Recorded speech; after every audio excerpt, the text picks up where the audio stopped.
Fake conservative media uses Hunter Biden's genitalia as a reason to hide his laptop contents. Now, they think people are stupid and they're getting blasted on the internet for trying to say that trying to blame it on his genitalia. But before we get started, go ahead and hit that like button, share this out so we can get this information out there. Subscribe if you're not already a subscriber, hit that alarm bell so you know when I'm putting out new stuff. Also, check out my link tree in the description. It has a link to my Patreon where I talk about things I can't talk about here. And there's also a link to my Instagram where I put out even more news. All right, let's talk about this ridiculous news here. The sight of grown men actively beclowning themselves is rarely a pleasant sight. It's ridiculous, really. But however, there is an exception when the people engage in the activity, uh, write ridiculous stuff to please their paymaster.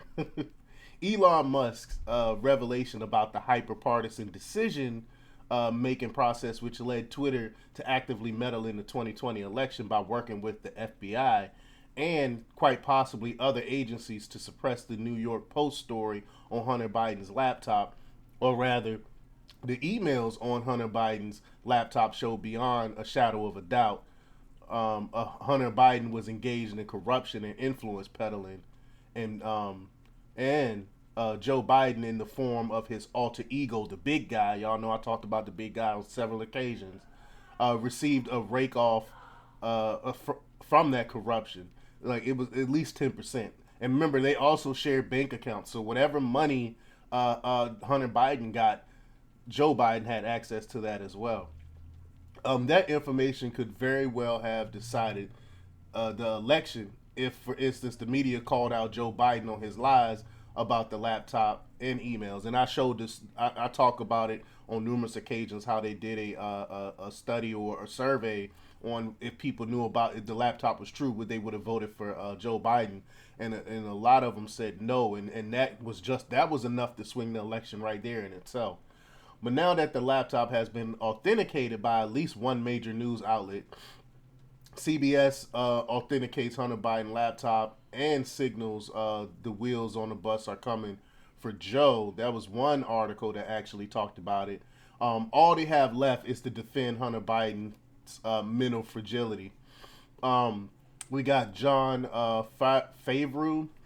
He said Elon is spending the evening trying to embarrass someone who suggests who struggled with addiction so that he can juice engagement on the platform he bought that's hemorrhaging money. Great guy. I mean, it's just ridiculous. So never.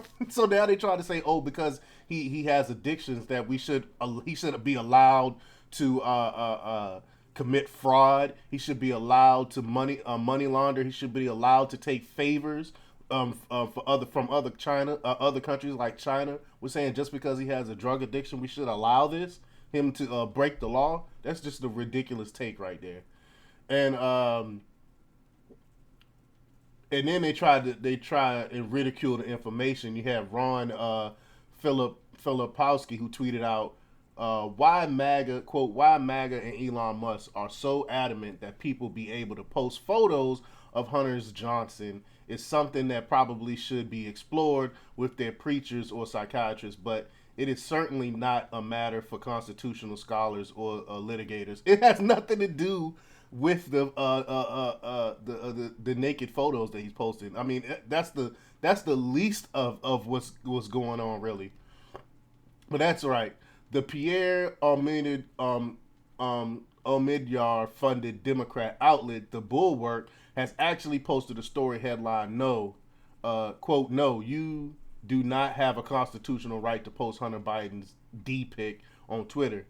Now, I'm sure Tim Miller takes second place to no one in his appreciation of the male genitalia, but the kindergarten attempt to make fun of the stakes is not only wrong factually, but misses the entire point. I mean, it just goes right over his head. First off, I'm not seeing a groundswell of demand outside the offices of the Bellwork and perhaps the Lincoln Project to ogle the DPs, the DPICs.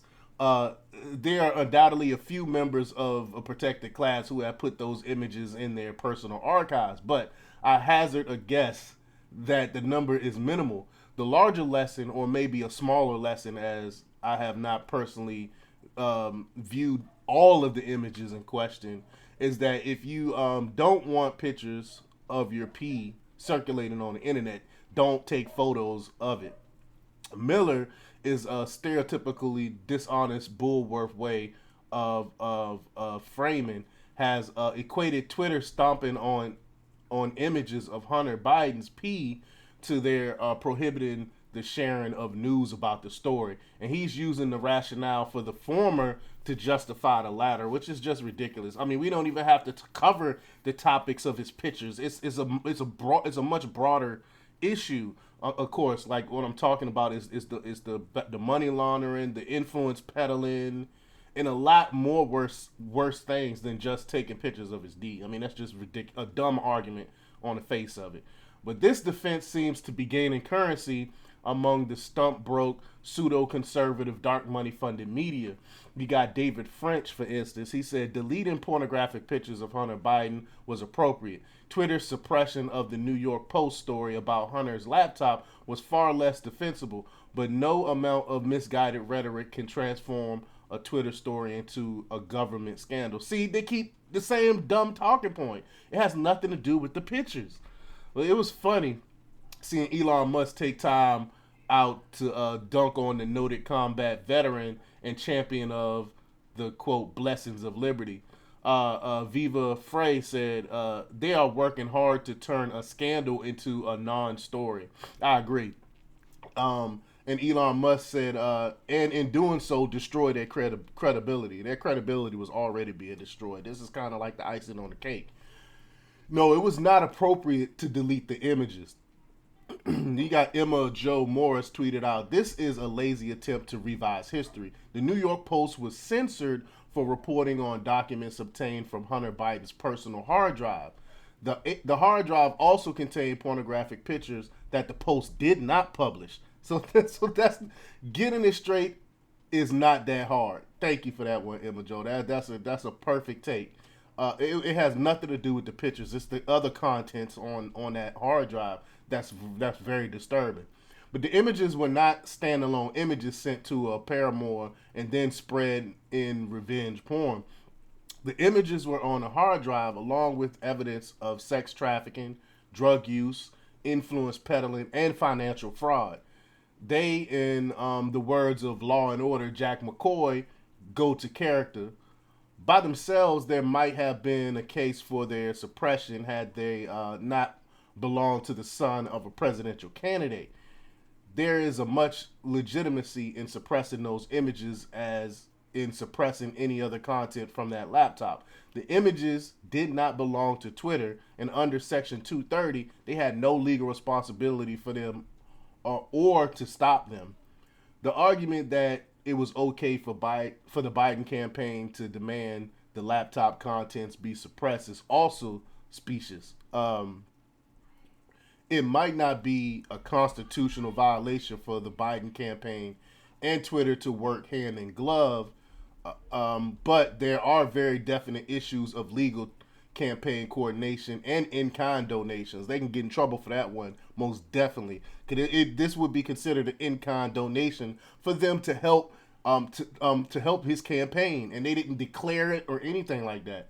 So right there is a violation. But what Miller seems to want us to forget as he's dragging us into his hobby is that we know the FBI was involved in this decision. We really sure that 51 quote former intelligence officials didn't sign a letter saying the laptop was probably Russian disinformation unless representatives from some of those agencies were touching base with Twitter and Facebook making the same claim. The only reason to interfere with the flow of information from and about Hunter Biden's laptop was to help Joe Biden. Plain and simple. Mission accomplished. That's exactly what happened. Now the cretins who did it are claiming moral superiority by virtue of their interference in a federal election. No, not happening. None of it works this way. They all should be held to account. I think their names need to be posted, and every single one of them need to be held to account for swaying this election in this way. It's ridiculous, and then they're trying to cape for the whole situation and pretend like this is a non-story when everyone knows how big this story really is. It's basically corporatism what was going on, and they helped Joe Biden get in office. But let me know what you think. Leave your comments down below. Like, share, and subscribe, and check out themarkrepublics.com for the latest in news. Until next time, peace.